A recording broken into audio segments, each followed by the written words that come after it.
Chapter 37. Teaching the Aggregate of Correct Conduct.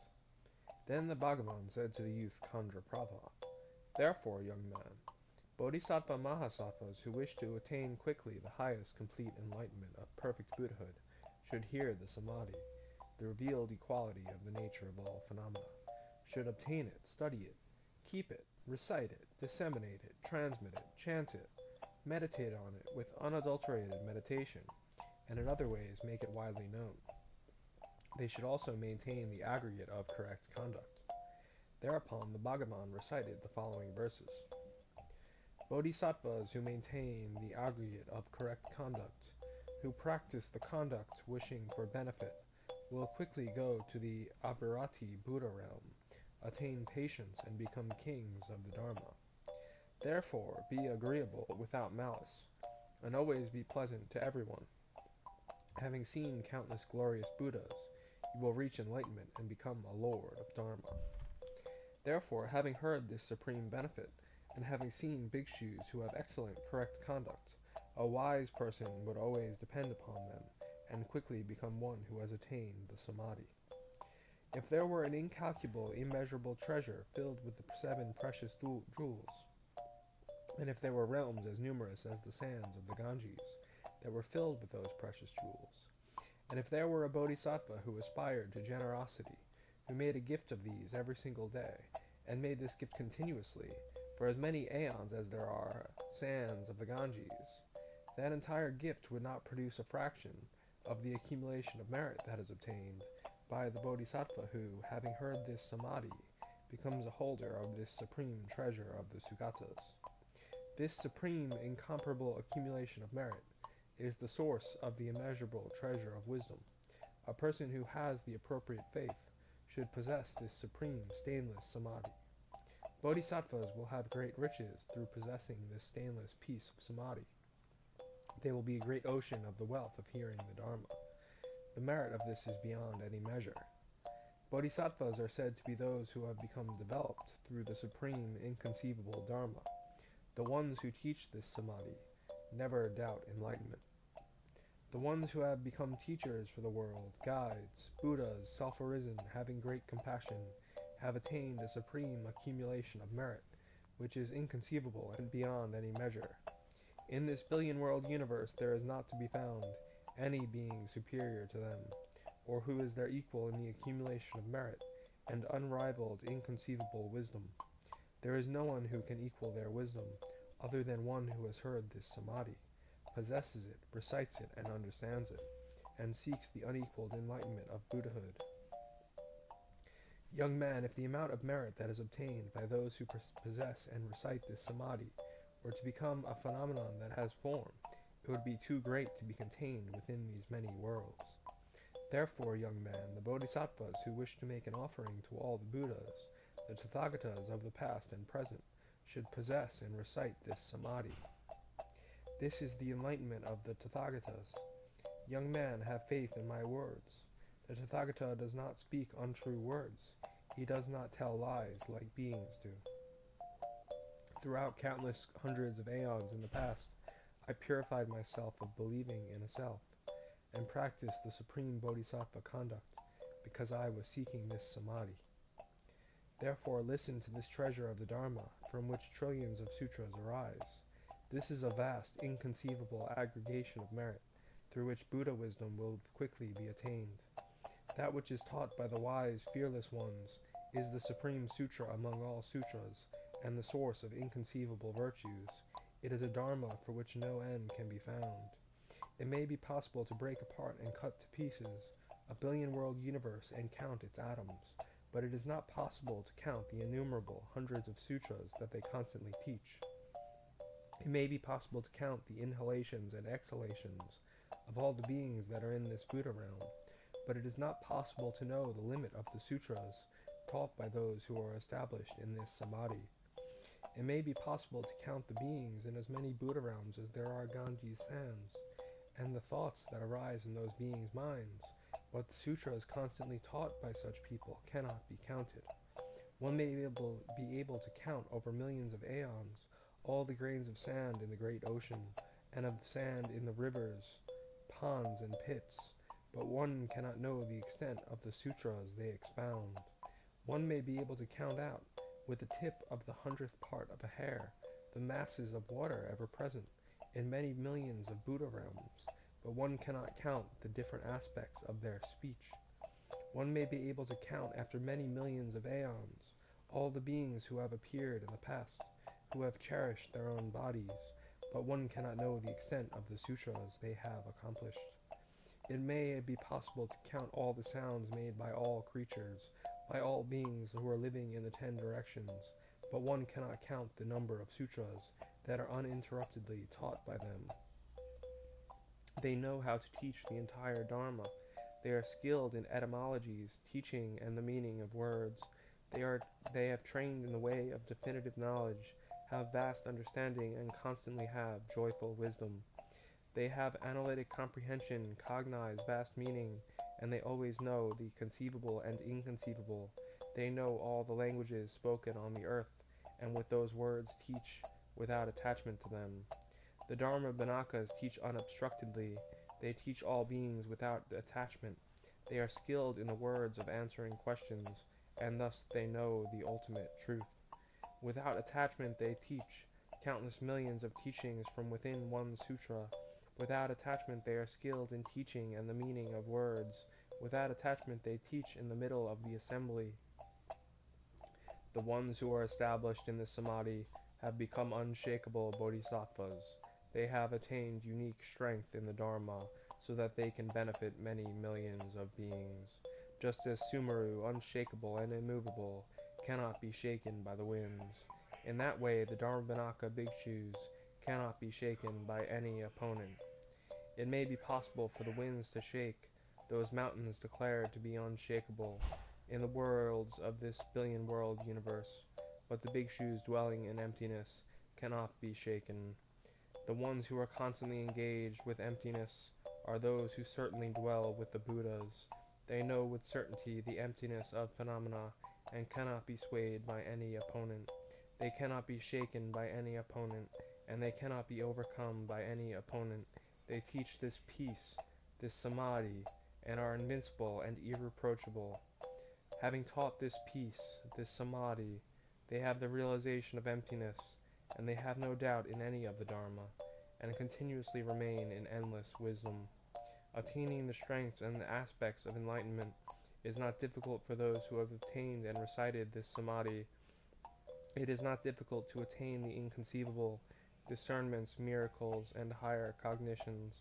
Within created existences with infinite wisdom, it is not difficult for them to see the jhanas. The one who possessed this samadhi will see countless quintillions of Buddhas. They will hear this peace, this samadhi, directly from all those jhanas, will reach the perfection of the discernments and powers, and will possess the supreme wisdom of the Buddhas. If all the worlds in the billion-world universe were to be filled with precious jewels, with the wealth of divine, supreme, precious jewels, from the depths to the summit of existence, and if all of the various infinite realms were covered with gold from the Jambu River, from the depths to the summit of existence, and all of it were given as an offering to the jhanas, and if all of the various beings there are made this offering to them for endless aeons, making this gift, constantly giving to the Buddhas, and creating this accumulation of generosity for the sake of enlightenment, and if there were a bhikshu who rejoiced in emptiness, and with hands together paid homage to those with the 10 strengths, then the accumulation of generosity would not even be a fraction of that of the bodhisattva who rejoiced in emptiness.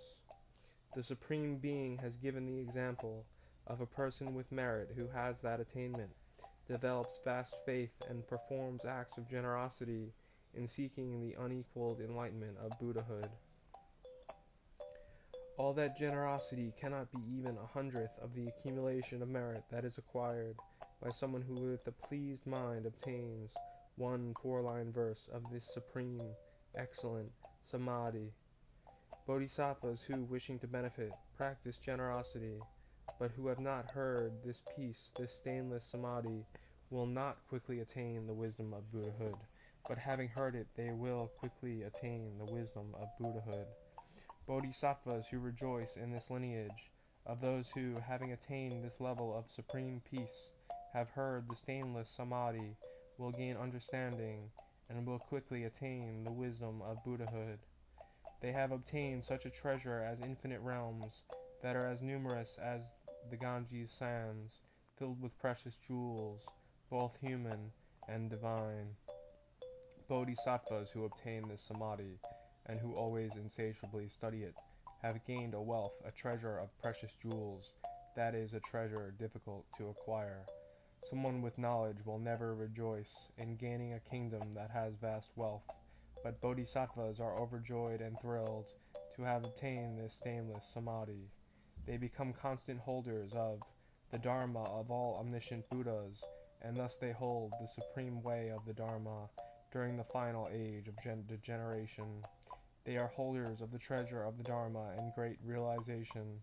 They are holders of the treasure of omniscience. They bring happiness to quintillions of beings through the words of the Dharma. They are people who have gained the wealth of correct conduct, who have understanding and the wealth of the trainings. They maintain the discipline of correct conduct, and they rejoice in seedlings of the tree of the Dharma. They are holders of the precious orange Dharma robes, and they are constantly happy in homelessness. They are unequaled in benefiting beings, and they are established in omniscience. They are tamed and are tamers of untamed beings. They are constantly in the state of being tamed.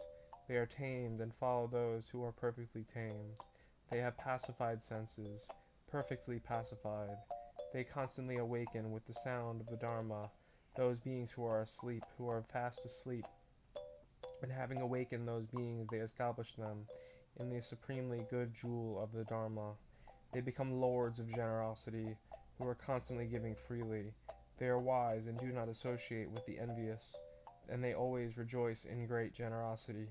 When they see poor and suffering beings, they content them with possessions. They are constantly focused on omniscience, in order to bring benefit and happiness to beings. They constantly train in wisdom and beat loudly the drum of the Dharma. They cut through the creepers of doubt in all beings, and are constantly engaged in wisdom. They are stainless, well-learned holders of the Dharma. They are wise and have understanding. They sit upon a seat within the assembly, and they teach millions of sutras. They are greatly learned and hold what they have learned. They are holders of the Dharma of the Buddhas. They are holders of the treasure that is the Dharma, and they rejoice in the treasury of the sage. They have become possessors of immense wisdom, and they are constantly giving rise to vast joy. They teach the peace of the supreme Dharma, which is subtle, liberating, and difficult to see.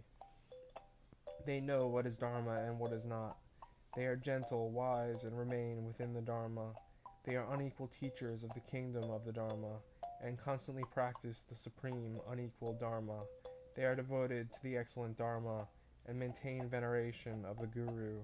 They dwell in the supreme city of the Dharma. They who are wise raise up the banner of the Dharma. When they see beings who are proud, arrogant, and constantly heedless, who are on a destructive, wrong path, who are following the path of samsara, they have vast love and compassion for them. While remaining in joy and equanimity, they teach them the supreme eightfold path of peace that is difficult to see. They build the strong ship of the Dharma to save and carry the many beings who have fallen into the great ocean and into the rivers of samsara, armored in the strengths, powers, and aspects of enlightenment. They set out upon the ship of the Dharma, and they always easily and without fear bring beings to the far shore. They practice the discipline of the supreme medicine. They are physicians who possess the supreme medicine. They have perfectly attained liberation through knowledge and wisdom, and they dispense the medicine of the good Dharma. When they see sick beings afflicted by many illnesses, they give them the medicine of the Dharma, and they heal them through the Dharma. They are the lords of the world, sovereigns of speech, and they defeat their adversaries in debate. They shine with the light of omniscience. They have understanding and are on the level of the highest wisdom. They are heroes with the strength of wisdom that defeats other strengths. They are praised by those who have wisdom. With their wisdom they bring happiness to many, trillions of beings, establishing them in the Dharma. They are the masters, the leaders of merchant caravans, who are dedicated to protecting beings from misfortune. When they see beings bewildered on a path of jewels, who are constantly caught in the trap of Mara, they explain to them the supreme path of constant peace, happiness, and emancipation. Through that path of wisdom, the wise ones guide many billions of beings. They are a sanctuary, they are a shelter, they are a refuge, they are eyes and a lamp. They give freedom from fear to those who are afraid. They constantly bring relief to those who are fearful. When they know of beings in great suffering, of beings who have been completely blind from birth, with the precious teachings on correct training, they shine the light of the Dharma. They are the best artisans in the world who benefit beings with their craft. They always make beings happy through being well trained in their craft. They have attained perfection in the supreme training and are completely skilled with wondrous attainment in the world. They are who are established in enlightenment, have realization, and give sight to the world. They never cease longing to listen to the supreme unequaled Dharma of the Buddhas. They have perfected conduct, patience, and samadhi, and have heard the profound Dharma. They never cease wishing to teach the precious Dharma of peace. They send down a rain of methods for liberation, satisfying beings with the rain of the Dharma. However many beings, wise ones, come to them for the sake of the Dharma, thinking, we will listen to the true, honest path of the supreme jewel of the excellent Dharma. The realized ones cut through their doubts and bring them happiness through the Dharma. They have perfect conduct, patience, and samadhi. They know the aspirations of beings. They have wisdom, the perfection of the highest wisdom, and they are wise concerning the aspirations of beings. They know the motivations and conduct of other beings, and they know what should be said to them. Through their speaking words of wisdom, millions of beings attain the sight of the supreme Dharma. They have attained the perfection of the highest wisdom, and they give the teachings of the path. Even billions of Maras cannot know the minds of those wise ones, just as no one can know the path that a bird has flown through the air. They are peaceful, tame, tranquil, and have the power of wisdom, and are established in superior wisdom. They are heroes, leaders who have destroyed Mara and realized the peace of enlightenment. They have attained perfect miraculous powers and are always traveling to hundreds of realms. They see many quintillions of Buddhas, as numerous as the sand of the Ganges. Their sight is free of impediment, and they see many forms in the 10 directions. They are guides for all the beings who are present throughout the 10 directions. If one were to describe the entirety of their benefits, even if one spoke with eloquence, for many billions of aeons, one could not finish praising their past conduct. Any human who possesses this unequaled stainless samadhi has the inexhaustible wealth of the Buddhas and an extremely vast ocean of wisdom. Conclusion of the 37th chapter, teaching the aspect of correct conduct.